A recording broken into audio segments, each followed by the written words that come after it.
Hi everyone. It's about the top of the hour. I think we're about to get started. If you like, people are putting their name and where they're from in the chat just as a greeting.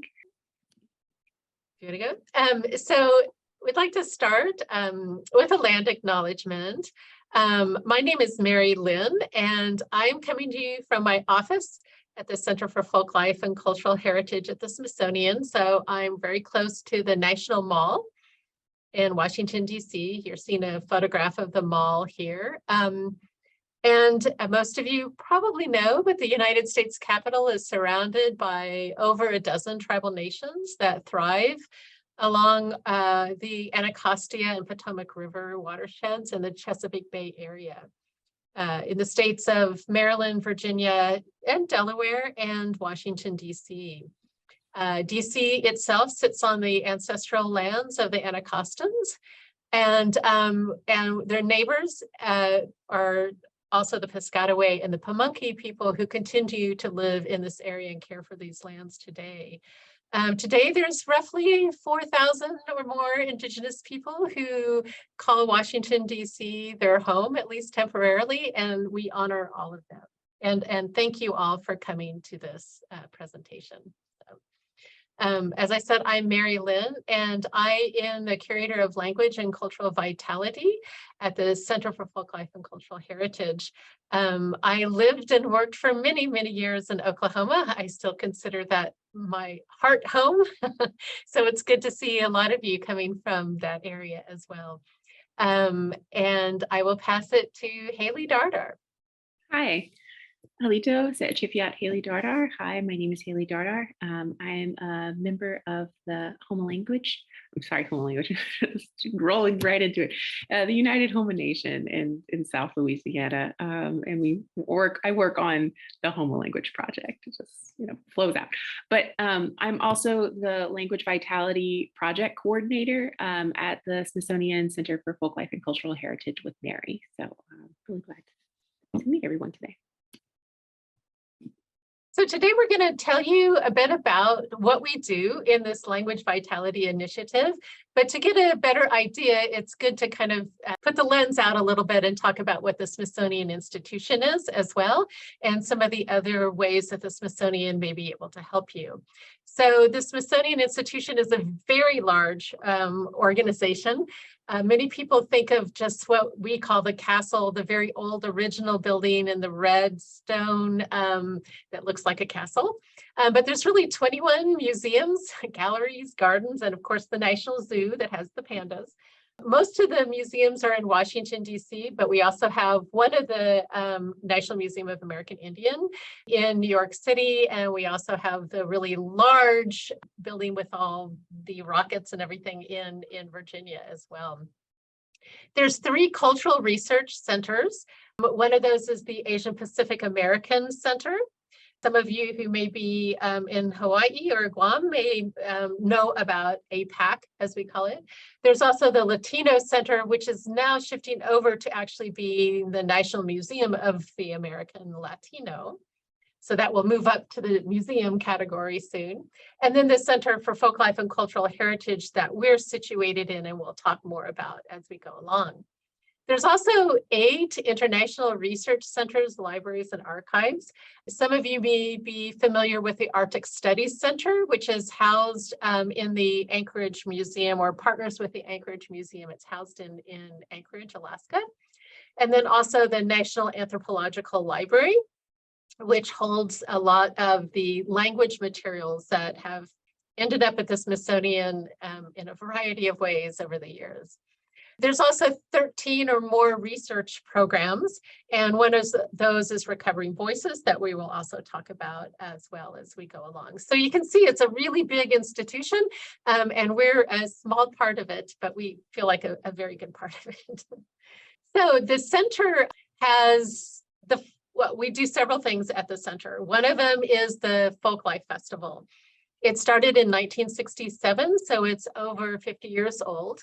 It was started to bring the musical instruments and the material culture out to the people.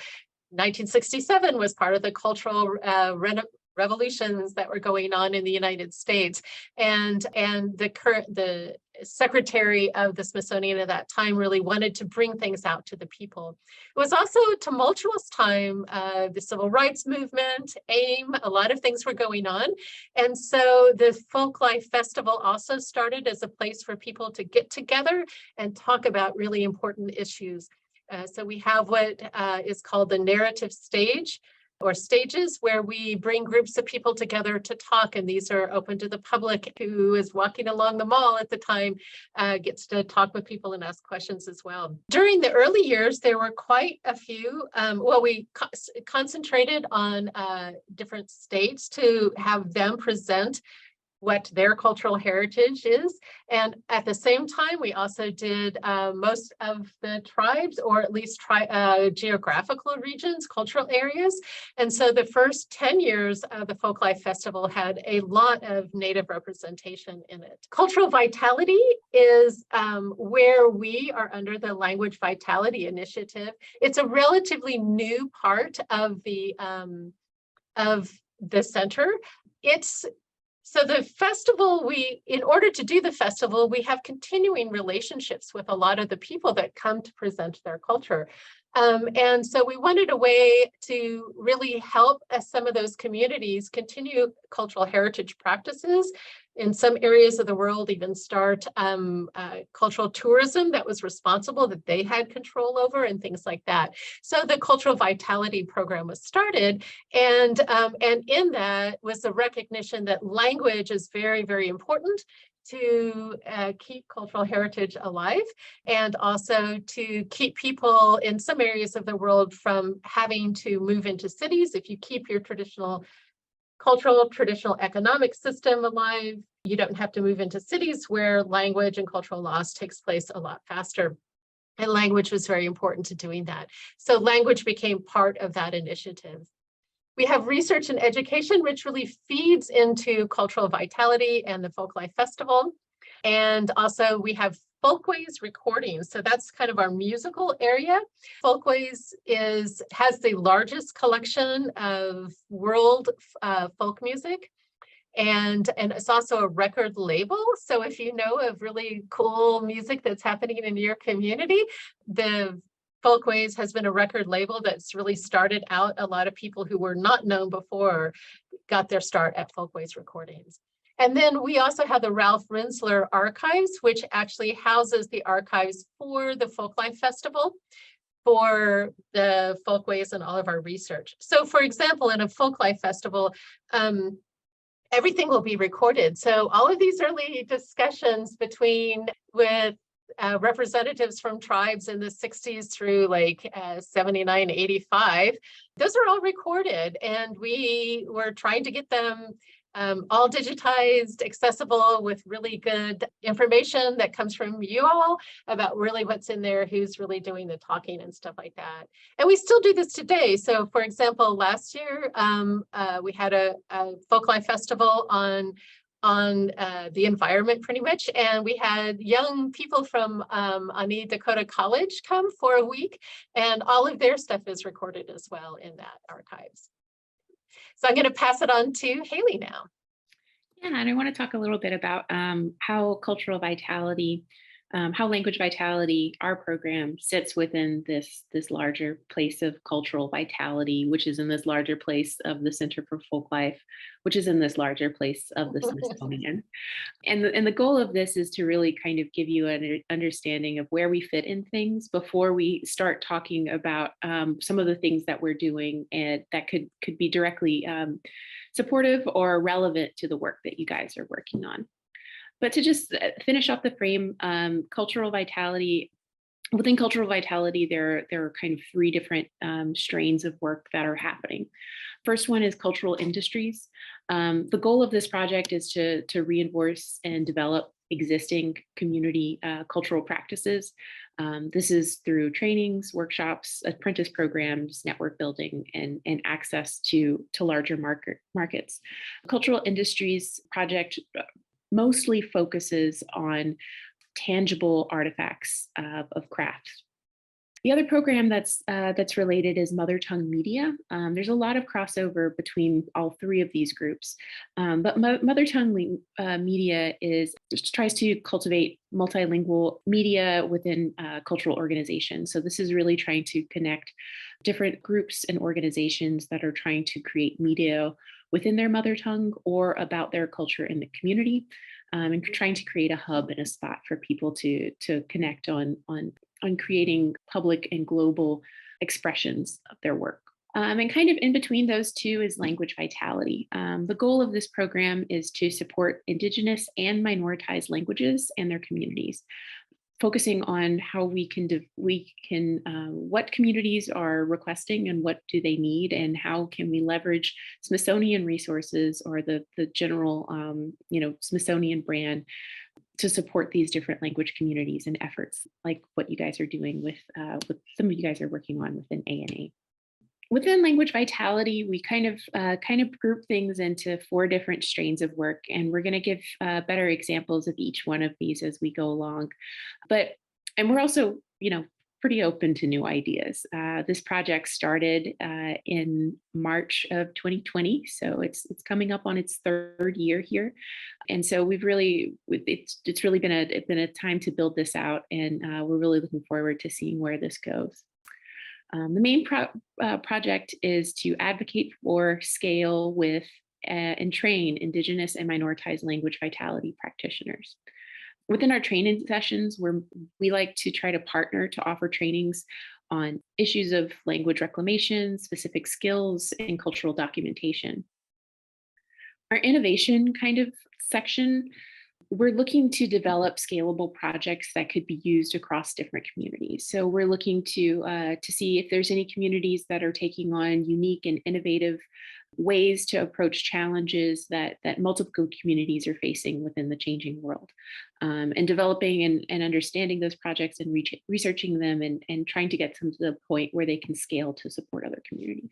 Kind of our networking work, our goal of that is to find a way to use the Smithsonian or leverage the institutional position of the Smithsonian, and to connect people that we know who are doing language with resources that they may need within the Smithsonian. We also try to connect people together outside of us or independently. So trying to make places where people can connect, meet each other, and really develop peer-to-peer relationships over this work.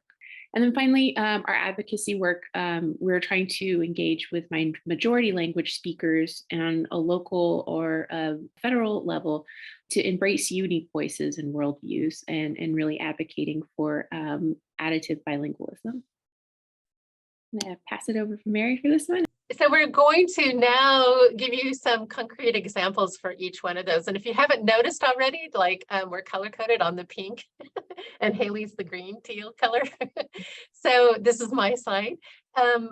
We'd like to talk about at least one of the trainings that we do that we help sponsor. And this is what's called COLANG, or the Institute on Collaborative Language Research. And I am putting the website link in the chat for you. So this is the COLANG has been going on since I think 2008. I was first involved in 2010, and it goes every other year, and it's at academic institutions so far around the United States because of the funding sources comes from National Science Foundation. But it's really for training anybody who needs a kind of training. So a lot of community members come to take this kind of training, students in academia, whether they're Indigenous and minoritized or not, and also some professors actually go and get further training at COLANG. So there's different kinds of courses. So everything from how to document and understand, so kind of linguistics for community work. There's advocacy training. There's a lot of training for the kinds of linguistic software that is out there as well. how to start language reclamation projects, how to develop materials. All of these kinds of things are taught at Colang. This last year is on even number years. So 2022, it was at the University of Montana in collaboration with Chief Dull Knife College. And in 2024, it will be at the Arizona State University with Pima River Band, I think is the collaborator, the co-sponsor with it. And there are definitely funding sources for community people who want to go to Colang. It's 2 weeks long, and there are funding sources. So we encourage you to go to the website and to look to see about the kinds of scholarships that they have. And if that kind of training is of interest to you, I think it would be. Probably some of you out there have actually been to Colangs before. If you have, put it in the chat, which maybe what year you went and stuff. Our dealings with Colang is I was a facilitator instructor for many years, but what we did is we helped them actually create a website that would be across the different years and the different host institutions. So before, if you were looking for information on the web about Colang, you'd have to know where it was taught each year, and it was really hard to find. And so this, we helped them to have their own platform, so it's easier for you all to find them and to get more information about them. That's good. I see somebody was there at Colang 2022. All right. So innovation, this is kind of what we were talking about the supporting scalable projects and trying to find things, small projects that can impact a larger group. This is a project that we took on with the Multicultural Institute and the Multicultural Institute of Advancement, Micah, with their Next Steps Indigenous Leader Training Program. They were looking for a way to train leaders in language reclamation in advancing their project and their work. So in collaboration with Micah, Smithsonian, and researcher Brittany McBeath, we did a series of design and thought workshops to think through what do language reclamation leaders need, what format would be most helpful for them, and what can they use to support their work independently or in small groups. And what came out of this is what was called the Wolf Who Walks in Two Worlds. It is a project guidebook. Thank you, Mary. Mary just put the link in the chat if you guys need. This project, this is a self-reflection guidebook. So it's something that you can print off as a PDF and you can go through it independently, just you and yourself, or as a group, as part of a group exercise. The goal of this workbook is to use activities that help you direct self-reflection towards your language work, to kind of elicit what are some strategies, what are some goals, and what is kind of a path forward through the work that you're doing that makes most sense. We found it, I've found it to be extremely helpful within my own work, and I think Micah is now using it also, but it's something that you can do independently. It's written, we wrote that in 2021. And so we're hoping that it could be more useful for other people also. With networking, this is a project that I'm personally really excited about. It's one of our goals within networking is to use our institutional position, use the Smithsonian to better support the great work that Indigenous minoritized language leaders are doing. And we also want to create a place where people can get to know each other and better connect over shared celebrations and shared things that they have found within their work. One of the things that we're starting to do that may be helpful with this is called the Language and Archives Mentorship Program. This is an open internship, so it's open for applications at any time. It's an internship that you would take with the Smithsonian, and you would be placed as an intern under us. And then the goal of this program is not necessarily that you would take on work within the Smithsonian, but really we would work as research assistants to support you with whatever goal it is that you would like to do within your internship. So it's a 3 to 4 month time. And, you know, a goal can be, some goals in the past have been stuff like, I know there's things in the Smithsonian that's related to my community, and I just need help finding those records. And so that's something that the Language and Archive Mentorship Program is meant to do. You can sign up for an internship, and we'll spend 3 to 4 months, about an hour a week, you know, looking through archives and trying to find those things. There's a minimum time commitment on the internship that's 5 hours a week, but it's only 1 hour of contact meeting time. So you're able to do the rest of the 4 hours independently. We designed it this way so understanding and recognizing that people have other jobs and work and stuff, and that language may be a second or third thing that you're taking on. So we wanted something that you could do during lunch breaks or after work fairly easily. It's also a fully digital internship, so there's no need to, you do not need to be in the Washington, D.C. area. You don't need to be in this time zone. You can be anywhere in the world. It's also open globally. So if you want more information about that program, it is, along with that, it is an unpaid internship. So there's no funding going towards this internship. But the goal of this internship is not necessarily that you, our goal here is that we're just trying to use the function of the internship within like the Smithsonian organization to find a way to help equip you to do the stuff that you need. So it's really focused on getting you the stuff that you need. Some other things that are other possibilities of different projects people have done within the LAMP program. We had one team that came on as a group. So it wasn't just one person, but they signed up as a group of 4 people, 3 people, sorry, 3 people. And they were looking to develop a community archive. And so we went through the Smithsonian archive and thought about how it's structured. And we went through a lot of design questions to help them get down to what they really meant by an archive and what they were hoping to create, and then try to put them in the right direction of platforms and places to go. Another LAMP internship project in the past has been, someone knew that there were materials out there in the world about their community, and they needed help understanding how to reach out to different archives to get that information. So within that internship, we spent most of the time you know, finding where these materials are, and then sitting down together and crafting effective emails to send out to different archivists, and just trying to keep track of that paper trail and kind of understanding, you know, the information that they were giving back to us, what this means, and kind of working forward with that. Right now, we're working on another project with someone who is really interested in understanding copyright, getting a better sense of that to make sure that they're correctly placing their information as they talk about their community in a way that's equitable.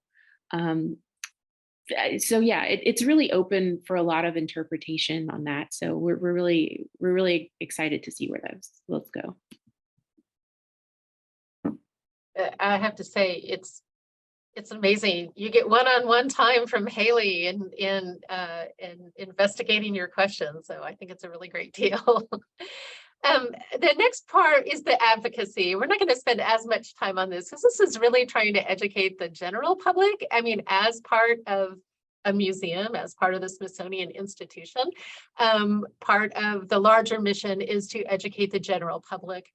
And we feel the way we interpret that for Language Vitality Initiative is to really educate people on why all of the languages in the world, and particularly in the Americas, are important, are beautiful, need to be continued, need our support, everybody's support.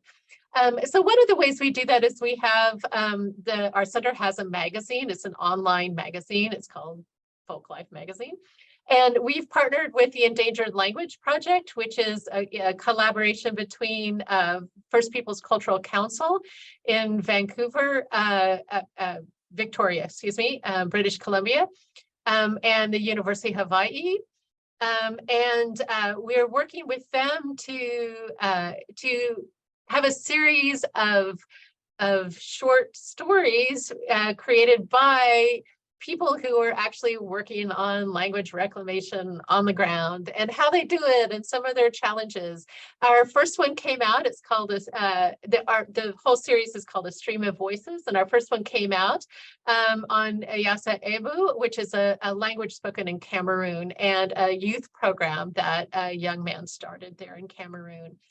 We have a couple other ones in the chute from around the world. So if you're interested in being highlighted, we'd like to talk to you as well. The other one is the Smithsonian, this is the Smithsonian Mother Tongue Film Festival. This is coming up at Mother Language Day every year. This is on February 22nd. And we have usually 4 to 5 days of films in languages that are generally not represented, and in mass media, and also a lot of Indigenous films as well. I always have one section on that focuses on language reclamation and language reclamation issues, so on language itself. And this year we're highlighting some youth films. We always like to see youth shorts come in. And we're also not picky about, you don't have to be a filmmaker. If you've made something in your language or about your language that you want to share, send it to us. We don't really have, we don't have a cutoff date anytime. We kind of add it to our list, and you may be considered. You never know. So, okay, next one. And then here's some other opportunities around the Smithsonian. One of them is the Recovering Voices, which is one of the research programs that's at the National Museum of Natural History. And they have a community research grants, and the applications are over for this year. But they're funding it for up to $10,000 to cover coming to Washington, D.C., and working on a project that opens up the anthropology collections, the NMAI, National Museum of American Indian Collections, National Anthropological Archives, so language documentation as well. If you go to their website, I'll put it in. I think this is going to come out. It yeah, it's coming out. Kind of, there's something wrong with that. But anyway, it gives you more information, but they really prefer to have a group of people come in with a specific project, as in we're really wanting to look at our traditional snowshoes, and we're developing a curriculum about these. So we want to look at how they were made. Not all of our information has been carried on. We also want to look at the language that documents that you might have at the same time, and these kinds of things. So they really like these holistic approaches to have a couple people come. And they're really, really nice. They can cover nowadays we can cover about three groups a year to come, and we're just starting up again after COVID. But those are really nice for people who want to do some really in-depth research here in Washington, D.C. Okay, and the next slide. Also, the National Museum of American Indian have some really wonderful internships. Again, they have a more sliding when you can apply, I think, for those. I don't think we have an email for that right now. But if you just go to the National Museum of American Indian and go to internships, you'll find them. You can do everything from, working in administration, to working in archives, to working with objects, to programming, to working with the public. It is really varied what you can do. And some of them have stipends, some of them don't. So you'd have to just look through their list and see, and contact people. That's one thing, is always call people. You will have Haley's and my email at the end. If you have questions about any of these programs or how to get in touch with somebody, just email us. We're available. So. Yeah, and this is something that I think Mary and I are really excited to partner with A&A for. this is kind of we're very excited to announce that we're working with ANA to support a new project called the Language Reclamation Landscapes. This is going to be, this is specifically for ANA grantees. So this is specifically for if you've received an ANA grant that's still active, you'll be getting more information about this in the coming weeks. But the Language Reclamation Landscape is a series of interactive, what we're calling them visits to panoramic topics in language reclamation.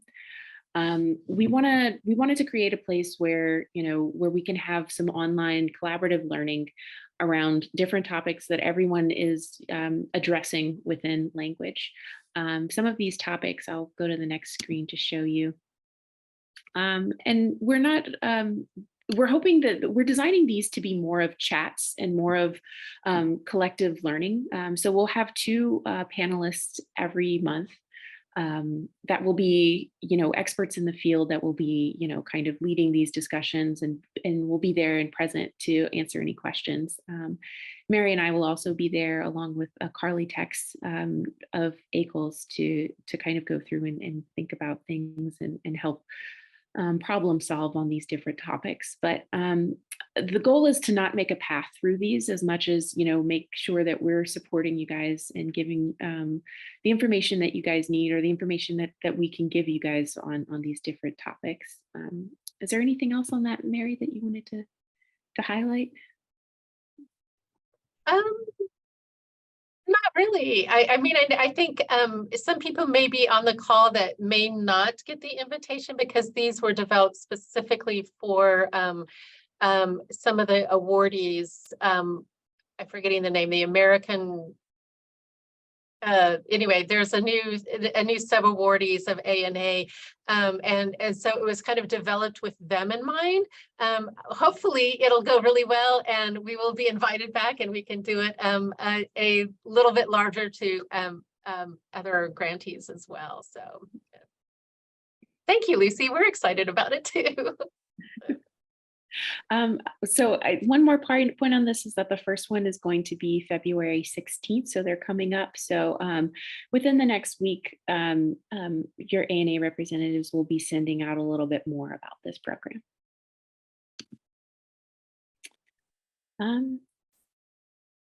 Oh yeah, yes, they will be open for recipients. And that's the end of our show here. We wanted to cover, I think we talked a little bit about the four big things that we think that our work really connects with.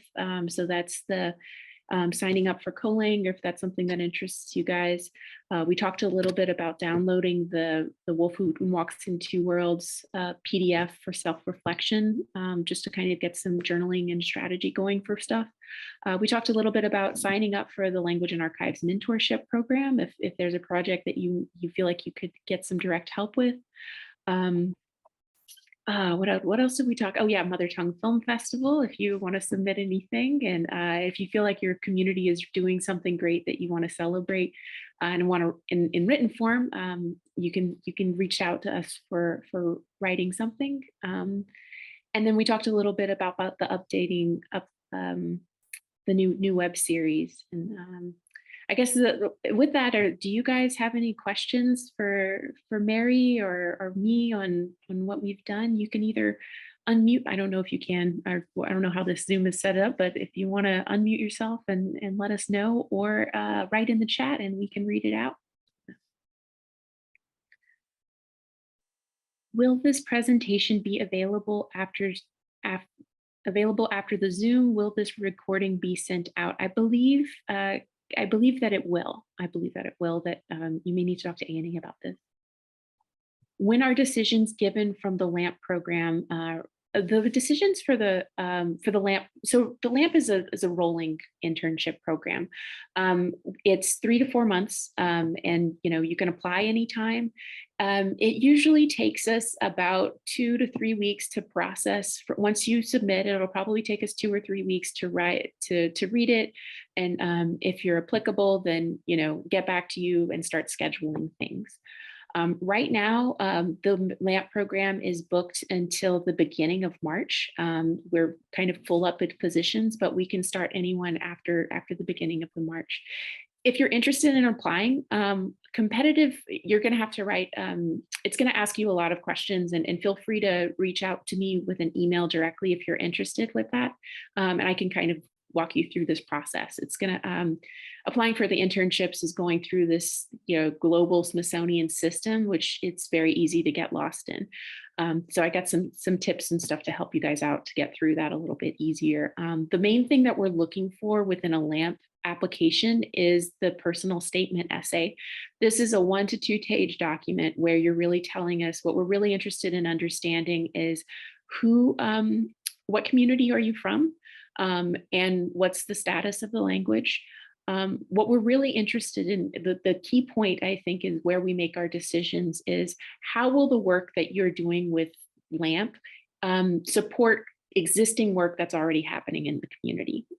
So if you can talk about those two things in your own, and then finally, what's your position within the language community? How long have you been learning, or just kind of giving us a scope of where you are on your language journey is also super helpful for us. So yeah. I wanted to add, I think Robert had a question there. The summer internships refer to internships for people who want to help out with the Folklife Festival. And those have the March 15th deadline. But the LAMP, it's as Haley said, it's rolling, so you can apply at any time. I had to be a little protective of her time, so she can do usually one internship at a time. And so what we do is, like, we have one and then we have another one starting when the other one is finishing, and we try to do it that way. Given that depends on the scope of each project she takes on, each intern group or intern she takes on, how many we can fit in a year. Last year, I think on the first year, I think you did 4, maybe 5. 5, yeah. 5. So yeah, but it's rolling. So go ahead and apply and talk to Haley about it as well. So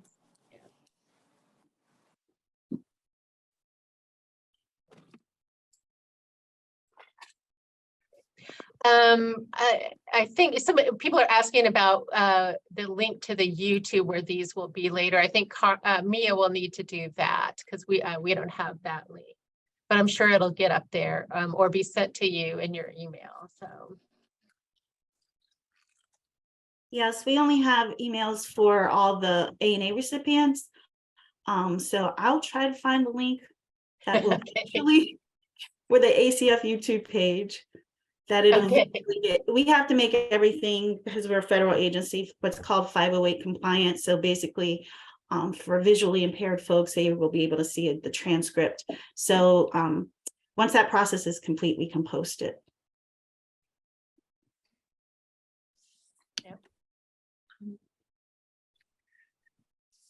Oh, sorry, more questions. If we are unsure about what sorts of items the Smithsonian archives have on our culture and languages, who may we contact to look into that? From Eli. Eli, you can contact me. I'll put my email in. Look, I'll just type my email into the chat right now.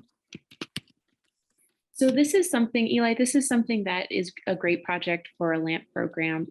We are able to go through, the different search interfaces together of the Smithsonian to just see what we can find. So that's if you want to do, if you find things and there are things and you want to kind of get those organized in together.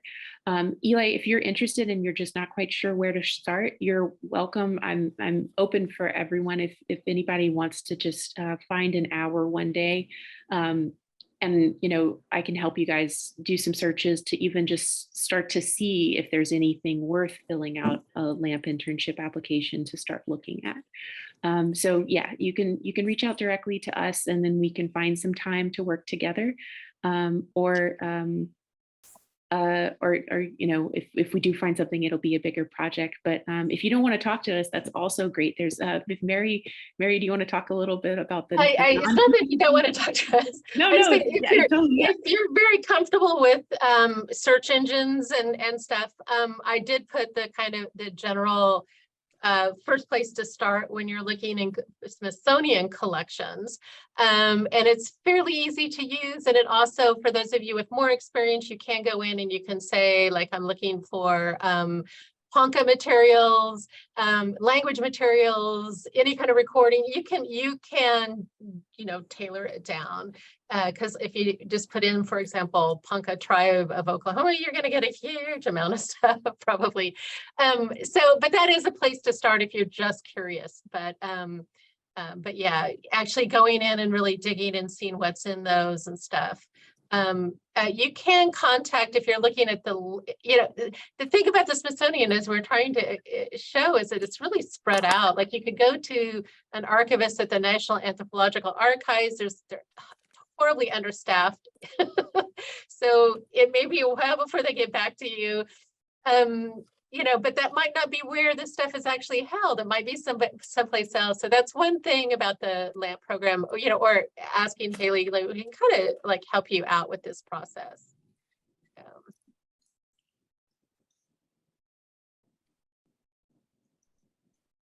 Okay, since I hadn't known how many things the Smithsonian offered, how can we get more information on the other sections within cultural vitality if we have possible interests that align with them?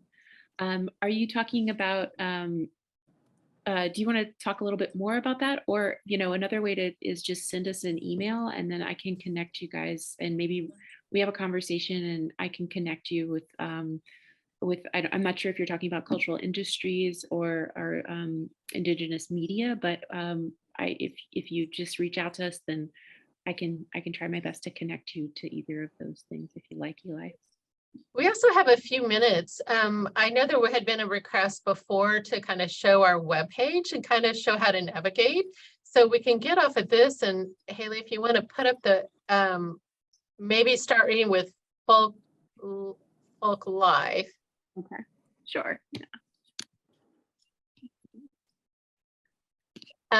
We can kind of show you how to navigate our web page.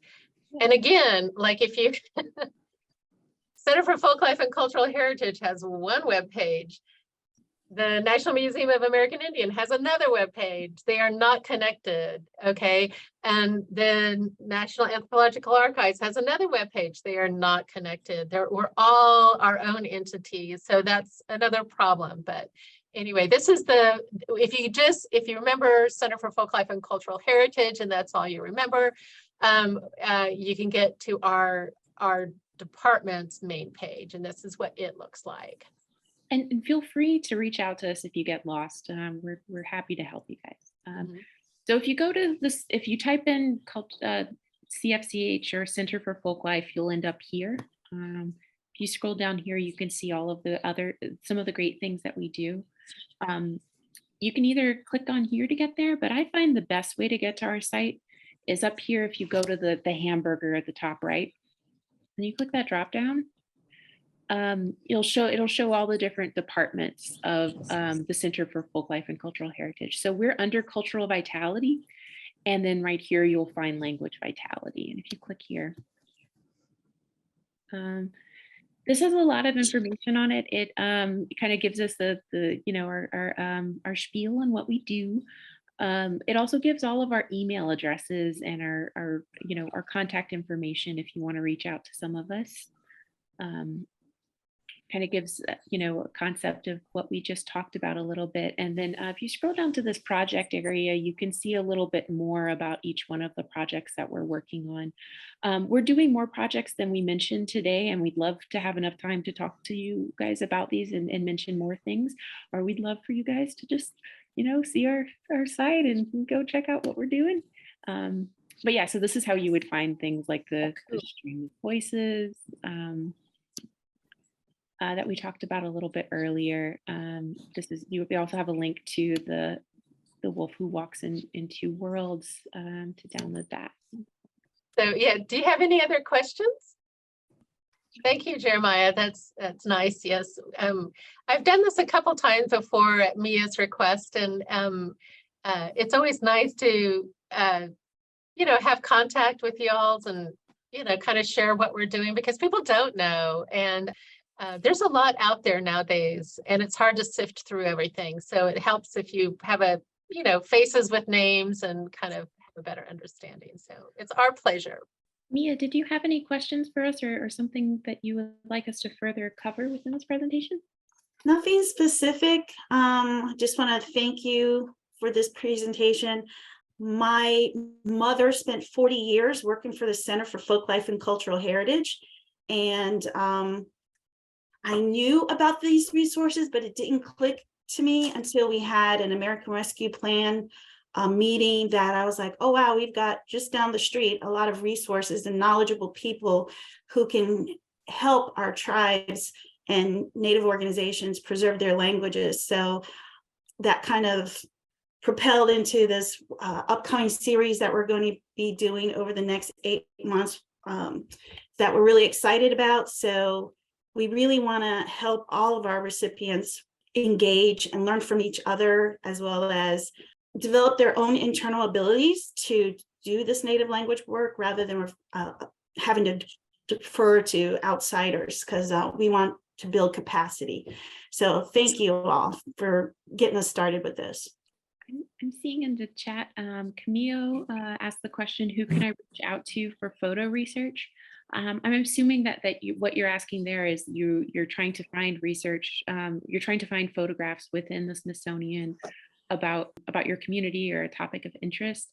Again, feel free to send me an email about that, and I'm happy to schedule an hour sometime for us to just kind of poke and hope and try to find something. And we feel like this is something that's a little bit too big for just an hour, then we can start the conversation of whether or not we want to do a LAMP internship around this. But yeah, feel free to reach out to me with my email address on the screen, dardarh@si.edu, and we can find a time to try to start looking for those things.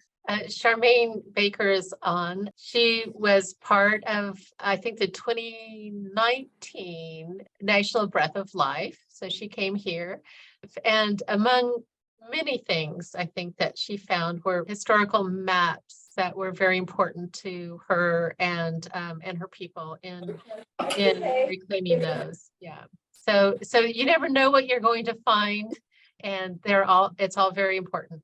So great. Well, thank you guys so much for your time today. Thank you. Yes. okay, thank you all.